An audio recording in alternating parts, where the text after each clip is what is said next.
அப்போ தான் கூட்டம் பிரச்சனை ஆச்சா? அறிவு கட்ட முண்டம். அதுக்கு முன்னாலேயே அவன் சேர்த்துக்கு படி அந்த ஆளுங்க பேசுகிறதெல்லாம் கேளு, அடிப்பட்டவனுங்க பேசுகிறத கேளுங்க. பயந்துட்டு இருக்கானுங்க ஒவ்வொருத்தரும்.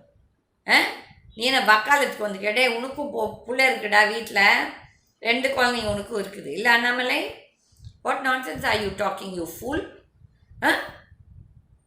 You corrupt fellow. நீ யோகிடம் பேசுறிய, வாடா எந்த அம்மன் கோயிலில் உன்னோட குலதெய்வம் கோயிலுக்கு வா, வந்து சத்தியம் போடு நீ 1 நயா பைசா ஊழல் பணம் வாங்கலன்ட்டு. அதுக்கப்புறம் நான் வச்சுக்கிறேன் உன்னோட பேச.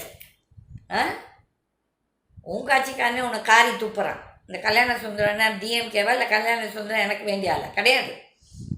உன் கட்சிக்காரன் தான். உன்னோட பண்டவாளத்தெல்லாம் வெளியே கொண்டது உன் கட்சிக்காரன் BJP.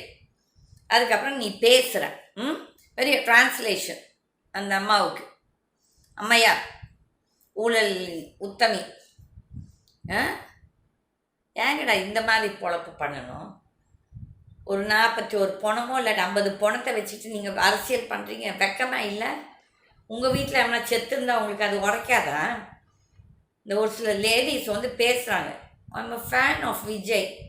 To you have a conscience? நீங்களாம் உங்களுக்கெல்லாம் மனசாட்சி இருக்குதா?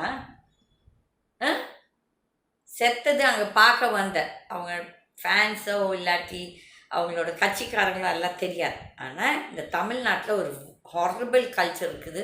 இந்த சினிமா பைத்தியங்க பின்னால் இந்த பைத்தியங்க ஓடுறது.